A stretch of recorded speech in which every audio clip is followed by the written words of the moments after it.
Hello, ladies and gentlemen. Welcome back to The Blitz. This is episode 3. I am Johnny Clumpy, the host, joined by Devon Olsman and new co-host Luke Powers in place of Brody Cosierra, who's working on other stuff this morning. But thank you, Luke, for filling in on short notice. Big help from you to come in and help us out this morning. But the first topic today is our fantasy standings, which, Devon, I know you've been following it a lot, and you have the scores from last week. So if you want to get us started on last week's fantasy scores. Yeah, I mean, the main reason I'm following along with this is because of the fact that it kind of matters for me. I'm 0-2 right now. It's a big problem. So, I'm trying to stay afloat right now. But week 2, actually, Luke, I played against and scored the most points in the league and killed me. It wasn't even necessary. I scored only 99. He scored 151. He beat me and then just kept going. So, then Johnny faced off against Noah, and Noah was able to take the win just by only 10 points. So, Johnny's also 0-2 with me. So, I mean... Yeah, because your quarterback's screwed you, Devon. Jalen Hurts is not supplying A.J. Brown the ball. He's not supplying Devontae Smith the ball either. So, I'm not enjoying it. Then my opponent, who's also 0-2, Brennan Gagan, faced off against Rowan, and Rowan takes home the win. So, me and Brennan are both playing this week, and whoever loses will be 0-3.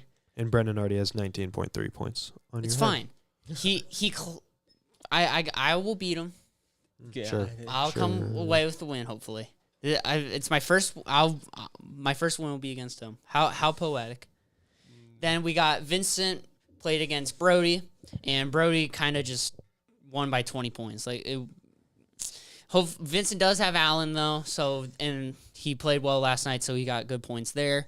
We'll see how that goes. But so Brody takes home the win, is now 2-0, and joining the 2-0 club is Henry as he takes down Isaac by only 7 points. It was a close matchup. Isaac loses Joe Burrow, as we'll talk about later in the show as well. There's a couple quarterback injuries, but Burrow's the main one, as he is a big Bengals fan, kind of drafted his whole team around the Bengals.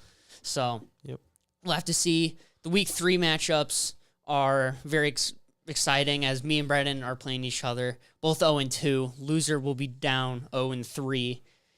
Then we got Noah versus Rowan. We got both 2-0 teams, so someone's going to come away with a loss. Be very excited.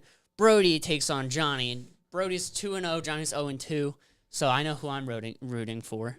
And Keon Coleman has already played for Brody, and Keon Coleman only put up 3.5 points, so that is huge for me. And I also wanted to defend myself a little bit because, as Devon said, I am 0-2. I've had the third most points scored on me in the entire league, so... Play better defense. Not how that works. No. And out of everyone in the 0-2 club, I've scored at least 30 more points than everybody in the 0-2 club, so I've kind of gotten more unlucky. He thinks he's better than us. I am better than you. Your team's terrible. Then Henry takes on Vincent. It's the producer matchup, as they're both producing the show today. Vincent is in a big lead due to Allen's play last night. Scored him 27 points, so that's very big. Justin Herbert, though, will take the ball for Henry on Sunday at 3. So very exciting matchup. It will be the producers.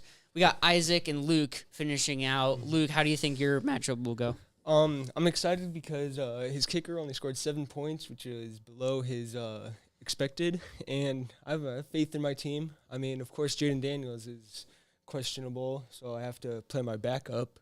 He's also playing his backup, though, due to Burrow being gone. But Daniel Jones has been the second best fantasy player this year. So it's Daniel Jones. Josh Allen. So we got the battle of the backups for fantasy as well, as it is Daniel Jones versus Drake May. Both not backups for real life, but for fantasy purposes, battle of the backups. So it'll be very exciting to see who comes away, because most of the time, if your QB underperforms, then you're in a really bad spot. So it'll be fun to see. Hopefully, all of our players stay healthy, because we don't want more QB injuries. I already have 2 injuries on my team, so Warren's questionable for my team, but I picked up a backup tight end in case. So we're very excited, mostly because I don't want the punishment, and it'll be very funny if we get Brendan to drive all the way here just to suffer. So, Yeah. So hopefully this is another good week of fantasy. Hopefully I can finally get on the board because I've been struggling. But Brody's team's already off to a not great start. His flex one of his flexes only has 3.5 points. So he also benched Kincaid, didn't he? Someone. No, he doesn't have him. So. Oh no, Henry played Kincaid. My bad. Henry's got Kincaid. Speaking of Dalton Kincaid, he played last night. Obviously, the Dolphins and the Bills played last night on Thursday Night Football. We have a little graphic of the final score. The Bills winning 31-21 in a game that was closer than 10 points if you really watch the game. Tua played okay. The yards were bad. He wasn't making terrible decisions. It was just like they were only throwing the ball 5 yards downfield all game or in the backfield. So he only had 4.3 yards per completed pass, and I think per attempt it was the yards per attempt numbers were also very bad. So interesting on that front. But my big takeaway is like the Miami Dolphins are not the worst team in football. I never thought they were, but that was kind of the overreaction to week one was, wow, this Dolphins team is really bad because they got blown out by the Colts. And Tua played fine. Like, it was not a special game by any means. And the pick was really bad. His idea, I think, is chuck the ball as far as possible, and it's somewhere where Tyreek Hill Do you is. know who the interception was, the target on the interception was? I don't think it was Hill. It was Jalen Waddle. But I'm saying in general, like that, if he's under pressure and panicking, Tyreek Hill somewhere over there, just throw it to him. Okay. Well, he threw a really bad interception. He was just kind of staring down Jalen Waddle. And I don't have the All-22, so I can't. And I don't think he got that much pressure. I can't see. I just remember I was like, oh, Tyreek Hill looks open on the top of the screen because Tyreek Hill was in the slot and beat his man, but obviously there could have been safety help. I couldn't see from the broadcast view. But it was he just rushed it straight to Jalen Waddle after staring him down, which is what Kirk Herbstreit was talking about last time on the broadcast, and just threw the kind of a game-sealing interception. Yeah. Luke, what did you see last night's game? I honestly thought the Bills were going to score way more points and allow not as many points. I feel like the defense kind of, without that interception, they kind of like didn't really do much because the Dolphins still had almost 300 yards.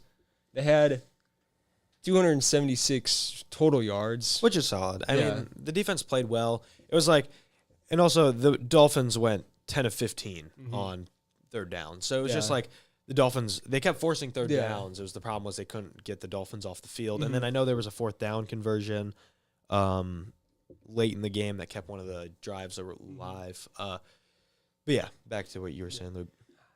I thought Josh Allen would have like taken over the game more. I mean, he still did really good.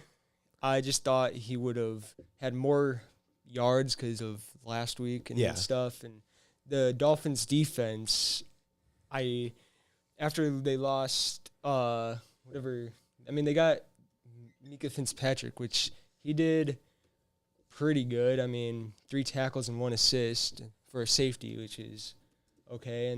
But they lost their main cornerback in I forgot his name. He got hurt last night, right? No, last year they traded Jalen Ramsey for Mika Fitzpatrick. Yeah, which is okay. I mean, defense played good on both sides, but I thought Josh Allen would have taken over the game more. Yeah, it was very relaxed. I feel like the offense struggled more than expected, especially because the Dolphins' defense hasn't been good. Yeah, that was one thing. It was like It was like, okay, so this defense is going to be bad, which is kind of was the expectation. This defense isn't going to be great. But the offense was like, it's a Mike McDaniel offense. Tua isn't the best quarterback in the world, but under Mike McDaniel, he's looked solid. And then last night, the defense wasn't, it wasn't a good defensive performance, but in the second half, they were keeping the offense in the game, which is as much as you can ask for a team that's probably a bottom 10 unit in the league. Talent and schemes wise. If I'm being really honest, I think Josh Allen's put in 60% effort in the last 2 weeks. Just he doesn't need to fully try right now. Yeah, it wasn't his best performance. Yeah. But I don't think he's trying. I don't think he's trying that right now. He's still trying. Yeah. So I think he's not going full. He's not slamming the pedal down like he did with the Ravens. Yeah, the Ravens he had to in these good teams, but I think he's just kind of cruising against these other teams. And as Josh Allen, as we know, is one of the best quarterbacks in the league. The NFL sadly lost, not to injury, not like lost. One of the best quarterbacks in the NFL, Joe Burrow, went down with turf toe injury, and this is into our next segment. Quarterbacks are going down like flies, and it's very bad. Around the league, there's 4 major starters hurt, and then even more questionable things like quarterbacks that are questionable and stuff. But the biggest one last week was Joe Burrow going down with turf toe. He'll be out for about 3 months after his surgery. And this is a huge loss for the NFL because you lose a top 4 quarterback in the NFL to injury. And then the Bengals, this is completely changes their dynamic. They're 2-0 right now, and even though their defense has still looked they looked good against the Browns, but it was also the Browns and the Jaguars went in to Cincinnati and put up 27 points or 26 points. I think it was 33-27. I forgot the final score of the Bengals game last week. But it'll be like the Bengals now have to start Jake Browning, who looks good whenever he comes in. Like it feels like whenever Jake Browning has to fill in for Joe Burrow, he always looks pretty solid. But then it's like you remember he's a backup. So after 2 games and defenses like know what's coming, they struggle. So it'll be interesting to see how the Bengals adapt because it's hard. They just lost a top 20 player in the NFL and a top 4 quarterback. Yeah. So it sucks for the NFL too to lose such an entertaining player like Joe Burrow and Jamar Chase. Have been the connection ever since Jamar Chase got drafted. Now we don't get to watch that fully unfold this year. I talked to Isaac, who is in our fantasy league and a giant, just Cincinnati fan. He's also a Reds fan, but for football purposes, he's the Bengals fan, and he like jokingly said, "At least we're 2-0," because normally the Bengals don't start off well. They haven't started well. So like he was like crying, like not crying, but cryingly saying, "Hey, at least we're 2-0." Yeah. But Burrow's gone for pretty much the whole year now, so it's going to be an uphill battle now. But at the same time, at least they're starting higher on the hill due to the 2-0 start. Yeah. So. Yeah, I don't know about these Bengals because their defense is bad and their offense is the only thing keeping them in the games and stuff. And you lose your top. No, the O-line's also horrible. The O-line, the Bengals honestly wouldn't be surprised if they have to go to a backup QB because Browning gets hurt due to how bad this O-line is. But turf toes, like that can happen on any sack ever. Mm-hmm. So like, I know, no but I'm saying quarterback's any gonna injury. stay clean. I know, but like this. He has no protection. These QBs have zero protection because of how bad this O-line is in Cincinnati. So I would not be surprised if Browning also gets hurt just due to these very minimal protection he gets. Yeah. And then on top of, but yeah, Luke, as you said, like this offense, it'll be interesting to see if they can stay afloat to keep pace with this terrible defense. For the audience at home, share your thoughts. What do you think do you think the Bengals will be able to sneak into a playoff spot with Jake Browning? Because like Burrow would miss basically up until the playoffs or like the last week of the season, so he might not play if they're out of the playoff picture or if they need a win at the end of the season. So audience at home, comment what you guys think could possibly happen with the Bengals this year. Can they possibly sneak into a playoff spot or no with Jake Browning? And then the next big one, Jane Daniels has a left knee injury. He's questionable. He's the one of the 4 that we're talking about that isn't confirmed to miss yet. Determined. Marcus Mariota would play in pace of him. Also, I don't know if we mentioned it. Oh, yeah, we mentioned Jake Browning. Today's practice was where they're going to evaluate, see how it goes. So he's still questionable. I like Jane Daniels. I think he's a good quarterback. I need to preface that. I'm not wishing an injury on him. I personally cannot love Jane Daniels until there's the Caleb Williams is proven to be at least can stay in this league as a starting quarterback. But I still think it's terrible for Jane Daniels that he got hurt. I want him to play like I liked him out of college, and I liked him last year until he threw a Hail Mary against my team. So then I started liking him a little bit less. But he's a great player. Nobody deserves to be hurt, but luckily he might not even miss a game because they got an extended week of they played on Thursday night, so they got the mini bye of 10 days off. So they play the Raiders this week, but I still think they could win without Daniels. Obviously, it changes the complexion of the team.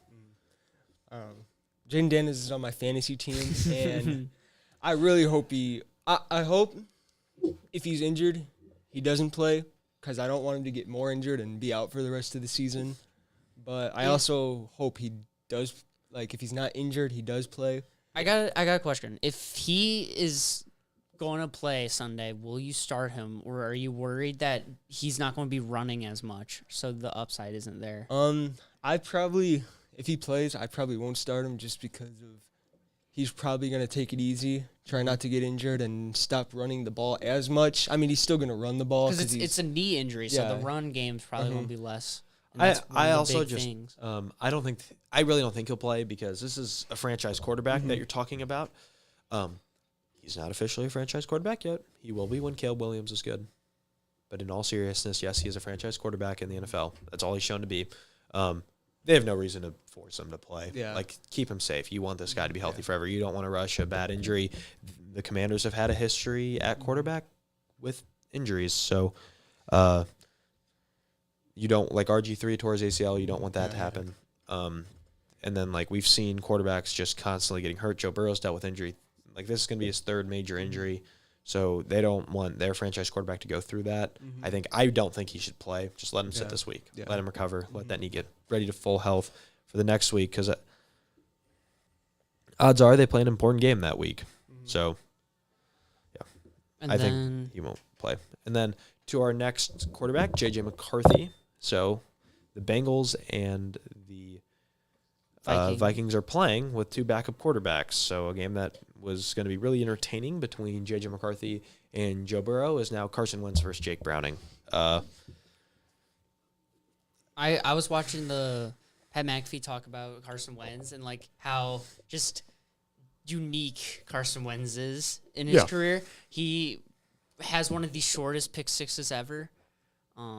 So he's just very unique guy. I think this would be a 6th straight season for like starting and for 6 different teams. Yeah, he's the first player in NFL history to do that. So I mean, we'll see what he does. It's the Bengals defense. It's the Vikings coach who's like a master at making these Vikings QBs good, except J.J. McCarthy so far. So like, we'll see what he's able to do with Wentz, and it most likely Wentz will be playing more than just this one game, as McCarthy's suffered a high ankle sprain, so he'll most likely miss the 1 to 2 weeks was the official Yeah. report. So, But they're going to international after this. They'll be playing 2 games in London and some other place. I think Brazil maybe. no, It's probably Germany. it's Dublin or Germany. Okay. So we'll have to see, but I think Wentz will start one of the international games as well, the first one most likely, Yeah. and then assess from where McCarthy is from there. I don't know. I feel like McCarthy has had a kind of a bad start to his NFL career. I mean, last year he got But he's a injured rookie, so for the entire. No, not Well, this year. but Well, like, technically, yeah, technically a rookie. Like, because he the played on-the-field product. Because I've kind of feel sad for him because he played that one preseason game. Tore his and, MCL. Yeah, and that got him out of contention for obviously being a rookie this season and stuff, and now he can't win any awards for the rookies. But I don't think he was beating Daniels though. At the same time, like, Well, this year he could have. I mean, but so far he's had 1 good quarter and 7 atrocious quarters of football. So Yeah. And then the next kind of like the major injury of the quarterbacks is Justin Fields goes down. So he did not play well on Sunday against the Bills defense. And then he went down with a concussion and is going to miss this week. Tyrod Taylor will start in place of him for the New York Jets this weekend against the Buccaneers. It doesn't change a ton. Like I like Justin Fields, but as far as this game goes, because it is only a concussion, he'll probably only miss 2 weeks. If Fields played this game, I still think the Buccaneers kind of have this one pretty handedly. So, but they do play the Jets or the Dolphins next week, so if Fields can come back for that one, that would be a good thing for them because I think you'd rather have Justin Fields than Tyrod Taylor against a divisional opponent. So. So This one's just the least. he's the least of the 3. He gives me PTSD with my fantasy QB. Hurts reminds me of Fields now that I'm actually paying attention to what Hurts does. So Yeah, I'm not liking it, really. So, but for right now, we'll be back after a short break to tell you what we thought about our reactions to last week's games. So we'll be right back after a minute break.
And welcome back. Thanks for sticking with us through the break.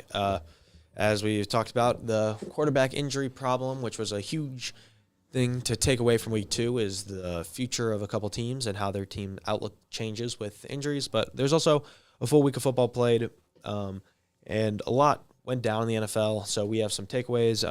We got just some time to talk, guys, about what you guys thought was going down in the NFL. But one of my bigger reactions, I kind of talked about it earlier with the Dolphins hanging around with the Bills last night. The Dolphins' offense is not as bad as everyone kind of thought it was after week 1. The defense is terrible. Mm-hmm. But there was a kickoff return touchdown against the Patriots last week. But this offense is not terrible as everyone thought it was. Tua's just got to fix the terrible interceptions, and this can be a team that wins 6 to 8 games. Yeah. So that's just one of my main takeaways, and then we'll just go around. Everyone give a my main takeaways. He's done it now twice, and he did it against one of the projected best defenses in the league in the Broncos. Daniel Jones again had a great game against this Broncos defense, leading the Colts to be 2-0. I said after week 1 that Daniel Jones will stay the starter the whole year. Now I'm going to go ahead and back that up and say I believe he will stay the starter the whole year. And I'm kind of excited to see now what the Colts can do with Daniel Jones. Yeah. So about Daniel Jones. So I know he's been bad in the past. I'm aware. I don't remember if Malik Neighbors got injured last season because I'm pretty sure he did. But if Daniel Jones can't produce with Malik Neighbors, there's no way Daniel Jones can produce with Michael Pittman Jr. because those two guys, even as Malik Neighbors as a rookie, was still better than Michael Pittman Jr. He has Tyler Warren as well, who's been pretty nice so far throughout his career. Yeah. For his 2 games. Yeah. They're both having 2 great games. So, I mean, I'm just hoping, especially since I have Warren in fantasy. So, I need Daniel Jones to keep cooking. And I'm excited. I hope Daniel Jones is good. I do too, but it's funny. It's honestly funny that he's doing good, and I hope it stays like that because it's just kind of fun to watch. Another takeaway is kind of from both Monday Night Football games. The Raiders' offensive line is really bad. Devon's going to think Ashton Genty's a bad running back after this year because Devon owns him in fantasy, and he's not going to put up numbers probably all year because we're in half PPR, and he's not a pass catcher to start. And then on top of that, this O-line stinks and is not giving him room to run. But if you're actually watching the game, he looks good. He's breaking tackles, but the problem is he's breaking tackles behind the line of scrimmage, not in front of it, so he can't keep going. So, I'm seeing him. He's doing good. He just can't do much. Yeah, but it's not really his fault is the point. I know. It's just upsetting. I think in week 1 he had 60 yards after contact, but only 37 rushing yards. So it's they're getting to the backfield on every play. Yeah. So it makes it hard as a running back, but you watch the reps. It's absurd. The vision's good. The bouncing off, the missing tackles ability is great. See, so it makes a little crazy. I drafted him in the first round, but he's good. He's a good player. It's just his team sucks. I don't know what else to say. Really? It was just a bad fancy pick. Yeah. And I never said anything about Ashton Genty as a player. He can be a top 10 running back if the line was good enough, but the line isn't good enough right now. And then also on the other Monday Night Football, Baker Mayfield is like legit. And C.J. Stroud, I don't even know. He took a major job I mean, after his his O-line. first season. Yeah, but there's also just plays where he just like isn't like staying put in the pocket. Like the pocket isn't collapsing on him, but he's just gonna float back, and now he's 8 yards behind the line of scrimmage, and it makes the throws harder because now instead of throwing from 13 yards, you're throwing from 18 yards if you're throwing to the sticks. So he's just been like it's a weird drop off. I don't really know the problem. I think they can get back on track this week with a win, but we'll get to that later with our picks. I got one more take. Do you got any? Oh yeah, I do have a take. I feel like there's been a lot of scoring. Like I'm looking at the scores right now, and it's like a lot of them are over 30 points. Like some teams have there was a team that scored 52, which is the Lions, and I don't really want to talk about that. But I mean, a lot of teams scored above 30 or 20 points, which is a lot. And it was on good defenses, too. Yeah. Like, the Jets' defense allowed 30 points, which is not – like, even though it's the Bills' offense, that's a defense that doesn't really allow a lot of points. I mean, the Seahawks put up 31. The Rams let up 19 to the Titans. 19's not that many. But they put up 33, and the Titans have good defense. Yeah. Like, there's a lot of talent on that defense. Colts put 29 on the Broncos. Yeah. Like, Ravens put up 41. Well, every Bengals game is going to be a shootout, so their defense is just terrible. And then, like, the Cowboys-Giants, we saw 77 total points scored. In the fourth... most scores in between these two ever. Yeah, and then 41 points in the fourth quarter and 44 if you include overtime. So with so many lead changes and 500 yards of total offense for the Giants, almost nearly 1,000 yards of total offense in this game. So that's just absurd. My final take is the one team you avoided when you talked about the 52. I think the Lions, we first were nervous about the Lions when they got destroyed by the Packers, but I think the Packers defense is just the best in the league. So I think the Lions are actually still good. I think it's just they played the best defense in football. So I think the Lions are going to stay good, and we'll have to see who I have between them and the Ravens. That'll be a good Monday Night Football game coming up. Yeah, and I have some other things to talk about because we got more time to talk about week 2 and stuff. It comes on the Bears front. I didn't mention it in the injuries because he's not a quarterback, but sadly Jalen Johnson's out for the year for the Chicago Bears, and I'm a Bears fan, so my life was already miserable, and we lost our best player to injury. So I don't like football, okay? Sport doesn't make me happy. Everybody else in the league does. I like watching good games of football. Like the opening Sunday night, Ravens, Bills. The Monday night game, or the Buccaneers-Texans game last week was great. And but I don't like the Chicago Bears. But my take, Rome Odunze is legitimate, which was something we haven't really seen. The Bears have kind of struggled to get him involved in his first year in a couple games. Obviously, it's not like entirely his fault, and I didn't think he was bad or anything, but when you go for 7 receptions, 128 yards, and 2 touchdowns, that's really good. Yeah. And Rome Odunze is looking and breaking out, looking like a legitimate possible wide receiver 1, which we didn't know how they were going to handle that because they drafted him at number 10, but he was still playing alongside DJ Moore, so they had to figure out how to tackle. And Keenan Allen, too, during that season. Yeah, yeah, Keenan Allen last year, and then they even drafted Luther Burden this year, but for whatever reason, the Bears are not playing their first and second round picks and not getting them involved at all, so... Yeah, Loveland, I haven't seen. Loveland doesn't play. Luther Burden doesn't play. The second round D tackle is hurt, and I think was a healthy scratch in week 1. And then Ozzie Trapilo was a healthy scratch both week 1 and week 2, meaning that he was healthy and he just got benched. So the first round picks from Ryan Poles have been awful. But doesn't Ben Johnson have some say in the picks? He does, but it's a GM who does the main drafting. So do you think Poles needs to be fired? But that's a segment. I'm waiting to see how this game goes, and then I will overreact fully to the Bears season. Do you think Johnson wanted Warren instead of Loveland? But but the Bears guy. No, Loveland was a very Ben Johnson pick. Really? I just don't get why he's not playing. That's the Warren weird looks thing. awesome. Like. Yeah, I know. But Loveland was a huge blocker. Like, he went to Michigan, and Ben Johnson loves his 2 tight end sets, loves getting the run game open. I mean, he ran a bunch of 2 tight end sets in Detroit. Well, the problem is the running back sucks. Like, Swift is not. Yes, I know. DeAndre Swift is terrible. What about, is Monangai able to? He can think kind of he play. can do Him something? and Roshan Johnson will be fine, but it's hard to, you don't know for sure. He was good in preseason, but, running back's a very volatile position. And also, I've never liked DeAndre Swift as a Bear. When he got signed, this was before I had a show to talk about this on. I thought it was a terrible signing. All my friends go, well, he's a Pro Bowler. Yeah, because he got to play behind the Eagles' offensive line. I could be a Pro Bowl. I could get 3 yards a carry if I played behind that Eagles' offensive line. Not actually, but the vision's terrible. The yards per carry aren't efficient. This was a problem in Detroit. He avoided being terrible for a year because he played behind the best offensive line in football. Then he came to the Chicago Bears, who do not have the best offensive line in football and who've also been horrific this year. So Ryan Poles went off and beefed it up, and then all of the signings aren't that great except for Joe Tooney. So The penalties also aren't helping them. the penalties are killer. But Cale Williams looked fine, so I'm happy about that. He didn't play the best game of football, but he also wasn't bad. He had 1 bad interception, but it was also on a 2nd and 32 because we had a false start.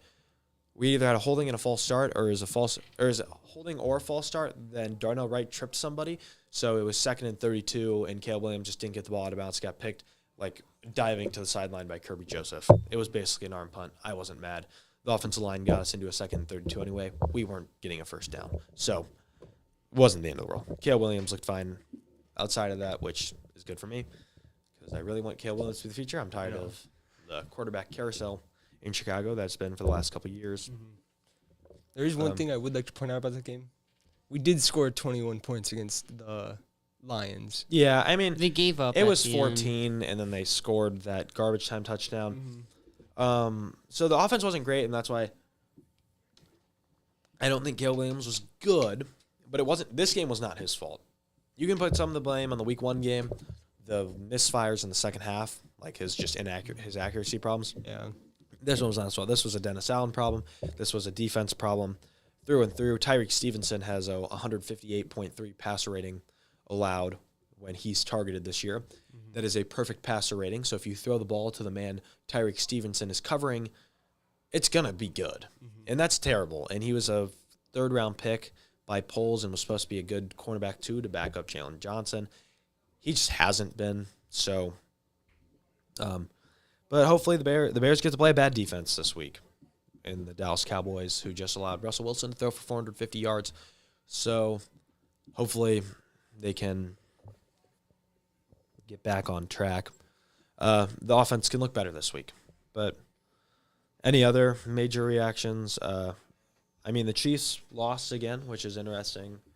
Mahomes threw a pick, but it wasn't his fault. It wasn't the best. It was Mahomes Kelsey's game. fault. It was 100% Kelsey's fault. Hit him in the hands.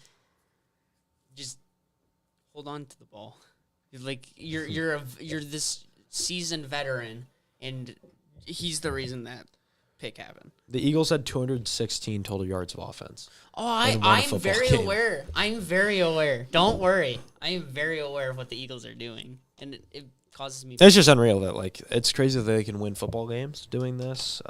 They win, but Jalen Hurts is just not looking like a top 10 quarterback in the NFL. I don't care if he's winning. This is past fantasy's sake because the discourse around Jalen Hurts is that he's top 10 quarterback, but it's tough when you throw for 100 yards. This is not. He threw for 101 yards and had 15 rushing yards. That's 116 total yards from your quarterback. I got lied to. I saw him in the Super Bowl. He looks good then. I was told he's top QB in fantasy. So now I'm I was considering starting Carson Wentz at one point. That's how much I'm hating Hurts right now. I know how stupid it is, but I hate Hurts, and I'm actively trying to shop him, but no one wants him because because nobody wants Jalen Hurts. Yeah. So, but why are the Eagles winning games, you may ask? It could be because they're running an illegal play. So to get to our next conversation, the tush push. We're going to put a graphic on the screen, and you can leave this one on for a little bit because I'm going to talk about it. The tush push is objectively bad for football. It was 4 votes away from getting banned this offseason. Now, I originally did not view a problem with the tush push. I thought it was fine because it's only one team that runs it successfully all the time, and that's the Philadelphia Eagles. It's other teams try to run it. The Bills run it a lot. They fail. The Bears are like top 5 in tush push rate since it's kind of been introduced as a thing. They did it with Fields a lot. On that front, I was like, so in my opinion, I was like, okay, if only one team is good at it, why should we ban it? It's not an OP play that nobody can stop around the league. If only one team's good at it, they literally have built an offensive line and drafted a quarterback that makes it basically a guarantee with this play. They just built their team around it. Yeah. Like, it's like banning a passing play just because a team has the fastest wide receiver in the NFL and a quarterback who can hit an easy crossing route. Like, you can't do that. But then it has come to the attention that this play is just illegal on like all fronts. If the refs called it right, then it can be fine. And if the refs call it right, the play doesn't work. The controversy was in the Eagles-Chiefs game. I was not able to watch, but there was a missed false start. Mm-hmm. Yeah. And then I think the Chiefs believed Hurts fumbled, but they had no idea of knowing because he's under 10 guys, so you have no idea if he's down or not, and then he got ruled in for a touchdown. That was kind of the game sealing touchdown. So, but on top of the constant false starts that happened in this game, it causes the defense to jump off sides, which is a penalty on both teams, making it an offset of downs. So then what are you getting out of this play if it's going to result in an offset of downs every time? And then on top of that, the entire Eagles offensive line lines up illegally. If you can see from the image on screen, notice how the center, the guards, and the tackles are all like in line with each other. That's not legal in football. The center, for one, his head can't be in front of the football, which it is. That's illegal. The guards have to be like a half step behind the center. Otherwise, they're lining up in the neutral zone, which can be called on an offense. You can line up in the neutral zone as an offensive player, and the Eagles guards are doing it on every play. And if you'll notice, there's a reason tackles start like hands up. The offensive tackles start like standing up with their hands up.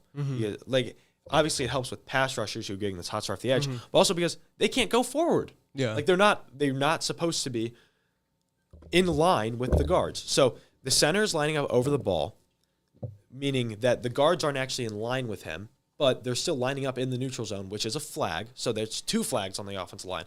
And then the tackles are lining up in the wrong spot because the guards are getting away with lining up in the neutral zone. So the whole play isn't football. It's not fun to watch.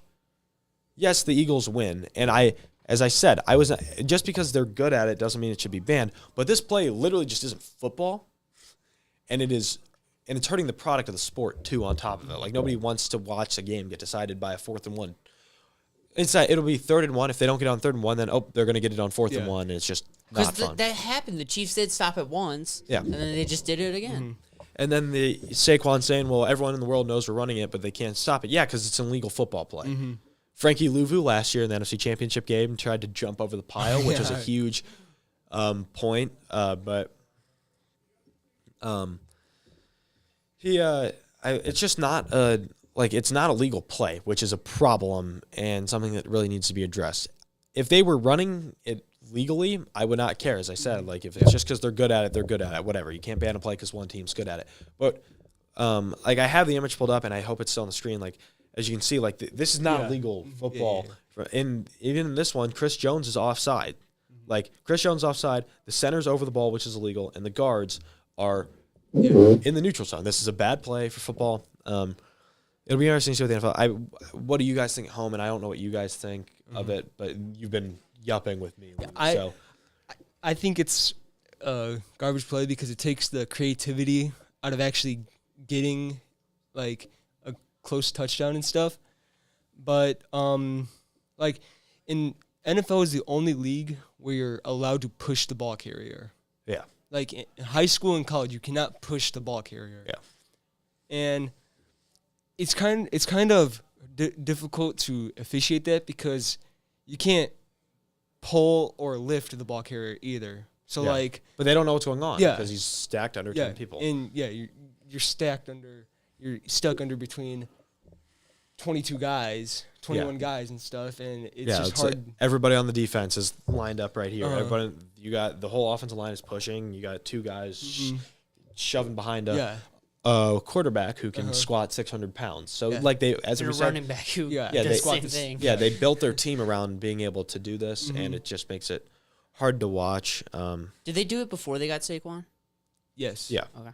this has been a play for the last couple of years in the NFL, and it's not My fun. my thought on it is they need to just. I think it's fine if they make it not penal, if they lined it up right.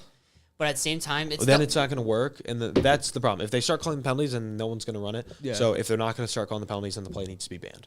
And then at the other side of the story, it's the only reason Hurts is like actually getting his fantasy points. Okay, Devin, we don't care about fantasy football. We care about the real product of the NFL, and that's I don't what want to eat hot wings. Okay, so Devin, I do then care. get a different quarterback, Yeah. or tell Jalen Hurts to throw the ball downfield so AJ Brown can be decent. I'll DM him. Don't worry. Yeah. I'll let Hurts know. I'll let him He's know. definitely gonna look at that DM.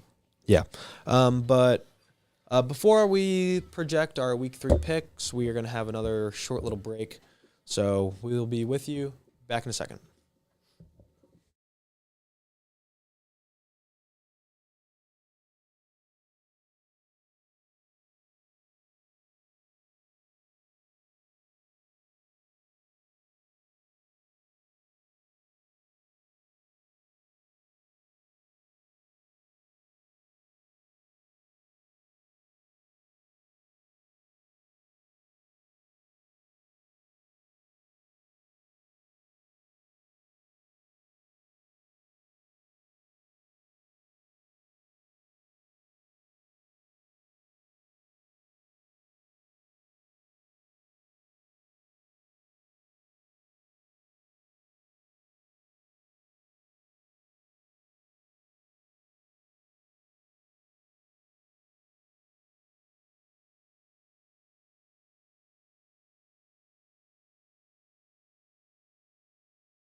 Thank you. Welcome back from our short little break, and we are doing. We're going to start doing having a guest picker every week. Our first week's guest picker, and we can throw up our. If Henry could throw up our records, our predictions. Luke is obviously filling in for Brody, so we'll have to add some new things to the graphic because we're going to have a guest picker every week. Luke is not the guest picker this week. He's just filling in for Brody. Our actual guest picker was Brendan Gagan, the former host of the show. So I asked Brendan to send me a video of his picks. Brendan decided to yap for 11 minutes. And we were not able to fit that into the show. So I will read off what Brendan said. I will tell you guys his picks as they go along. But this is how Brendan started his video. So I will play this into the microphone for you guys. Hopefully this isn't too loud. Just make sure we're watching the levels over there. But this is what Brendan sent me. This was the start video. I do think this is funny and worth showing. So just let this play. Okay. Here we go. Currently in my roommate's car in the university's parking garage. Bit of an odd place to make NFL predictions, I'm not going to lie. But it doesn't matter where the place. Football's back. As you're all aware, Johnny, you're doing a great job handling the show. I appreciate I'm here too. keeping me Not in the Devin, loop. though. Got my notebook here. We got some fire in this one. Let me tell you, gentlemen. Okay, so I'm so sorry, Brendan, if you are watching, that we are not going to be able to air your full video. But we didn't have the time to fit an 11-minute video. He should have known that. He should have known that. He hosts the show, so he should have known that, but he was uninformed, so I will have to do a better job. But I do have all of his picks written down, so I'll read them off before I read mine. And then for the graphic, as it gets updated, Luke, I'll throw a little picture of you with your record, and then I'll have our guest picker also section on there, because we have a lot of people on the show. So as you can see, I don't have it pulled up, but I know Devon isn't first. I know some football. Can you even say that you know football, or are you just guessing really good?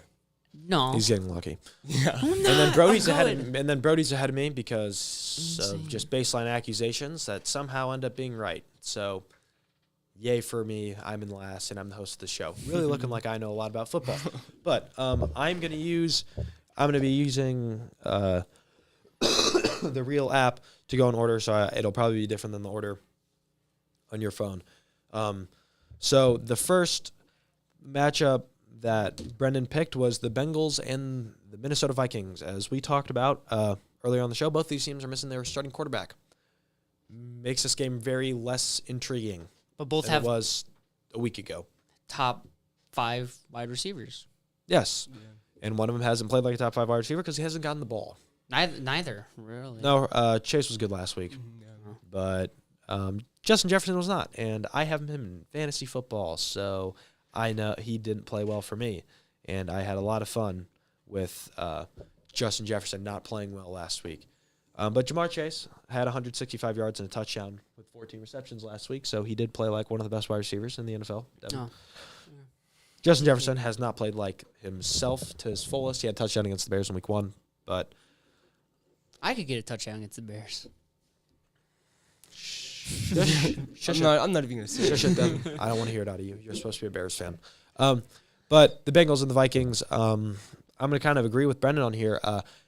The Vikings defense, I think, can just give Jake Browning problems more than the Jaguars defense could. I don't really trust Carson Wentz at all, but Devin, you kind of mentioned it. Kevin O'Connell, the Vikings head coach, is really good with quarterbacks, and I trust this Vikings defense a lot more than I trust the Bengals defense at all. But I don't know. This is a hard game. I'm going to go with the Vikings. I trust Brian Flores' defense to get them a win here. And Brendan also picked the Minnesota Vikings. So I want to take the Vikings because I think Wentz will do all right. I don't know. It's a toss-up. It's one of the closer matchups. The backups make this game a lot harder. I'm also going to take the Vikings because of the defense. I think their defense is a lot better than the Bengals' defense. I think high school defenses can be a lot better than dude. some top high school defenses. No. Yeah, I mean, No. no. Oh, okay. All right. I just beat myself. There's a big difference between NFL offense and high school offense. Well, I'm just saying the Bengals defense is horrible. The O-line is horrible. It doesn't matter. That O-line could block the best defensive line in high school.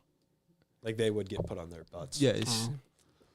Every play. Like every play would be a pancake. Yeah. So you could play the worst QB in the world against the Bengals O-line, and he'd look like an all-star. Okay, so Luke, who is your pick for the – going with the Vikings? Yes, the Okay. Vikings, just because of the defense. Falcons, Panthers. Brendan said he almost put this as his pizza game of the week, but he likes Bryce Young too much, so it is not the pizza game of the week. He said the Falcons. I'm going to have to agree. Not a lot of – the Falcons are just the better team. So Bryce Young is not it. So I'm taking the Falcons. I'm taking the Falcons, too, because their offense is better than the Panthers' offense. And Xavier Leggett, who is the number 1 wide receiver. Ted McMillan has looked good last week. Yeah.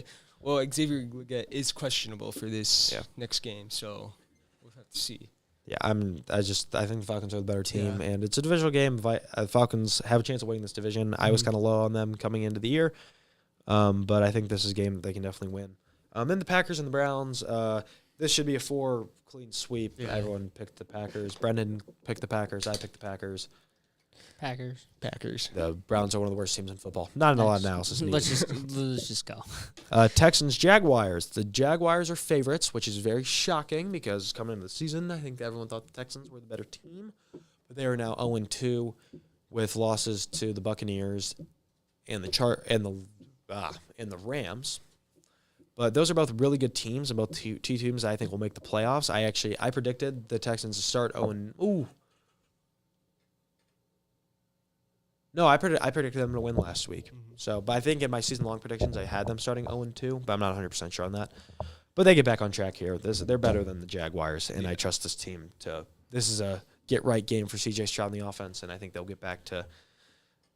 I think they'll get their first win of the season, and Brendan agrees with me, and he also took the Texans. I agree with you guys and take Texans. Probably take the Texans too. I mean, I don't really trust Trevor Lawrence right now. He's kind of been bad past couple of years. He's looked solid though this year. He hasn't been bad. There was like a little bit of accuracy problems, but there's been worse quarterbacks, and he's looked pretty good. I mean, last week, 270 yards and 3 touchdowns. He did throw 2 picks though, which wasn't great. And then I think he only threw 1 interception in week 1. Yeah, so he threw a touchdown. He only had 178 yards in week 1, so just like an okay game manager type game. He had an interception, but if anyone watched the game, the interception was J.C. Horn jumping 3 feet into the air and one-handing an interception. So it wasn't like a bad decision. It was just an unreal play by J.C. Horn. But I do think C.J. Stroud is better than Trevor Lawrence. Let's get to a game that is not one-sided, because so far we've all agreed. Okay, well, I'm just saying. I'm giving the reasoning, Devin. Then the next one's the Steelers and the New England Patriots in Foxborough. Brendan picked the Steelers, but he thinks they should win this game. He is a Steelers fan, but he also said he phrased it as this is a game that we all know the Steelers can lose, saying that like the Steelers are 8-point favorites and will likely get upset. They aren't even favorites, so interesting choice of wording from Mr. Gagan, but obviously he's a Steelers fan, so he thinks they should win every game. What I'm looking at says they're favorites.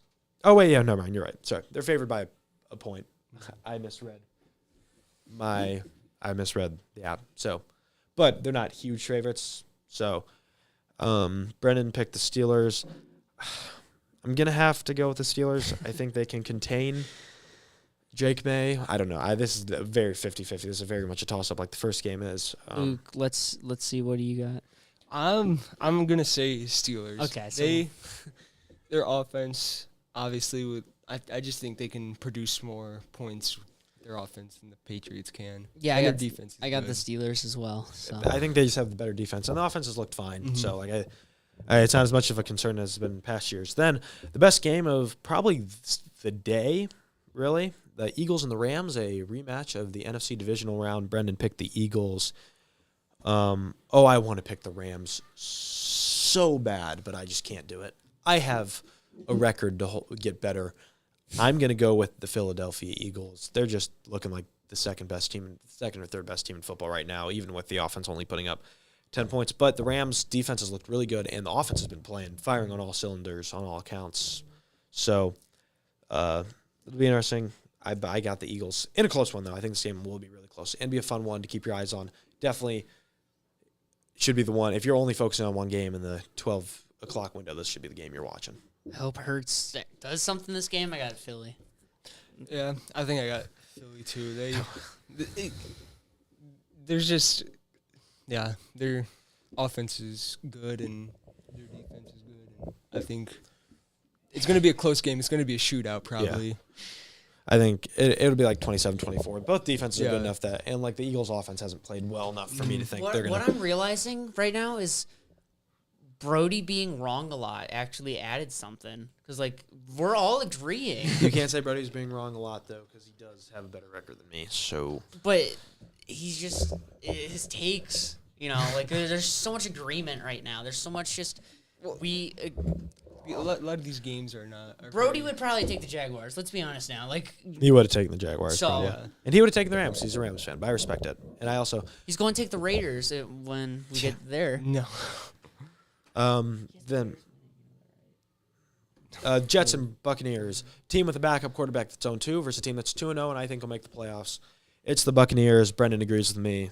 It's the Buccaneers. The Buccaneers.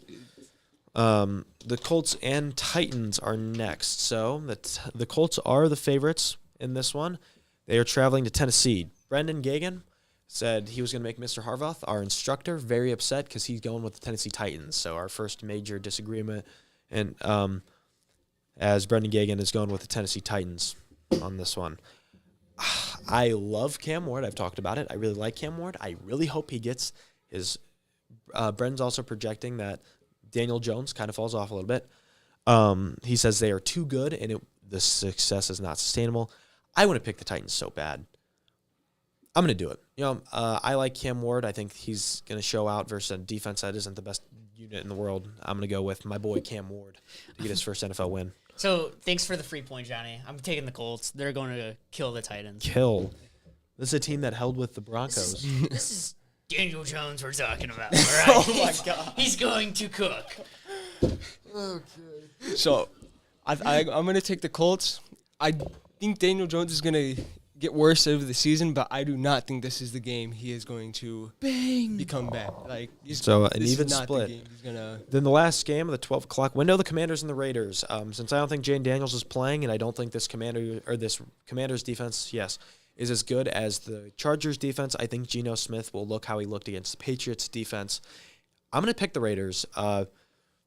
Brendan picked the Commanders, but he was also picking under the impression that Jane Daniels was playing, so I don't know if Jane Daniels not playing affects his pick. But I don't think Marcus Mariota is good enough to beat this Raiders team. I think Geno Smith, he was bad against the Chargers, but in week 1 he looked pretty solid. I think he can continue that into this game. Both my starting running backs in fantasy face off in this game. I want to take Washington, though. You want to pick the shootout option where both running backs score 2 touchdowns? I'm down with that.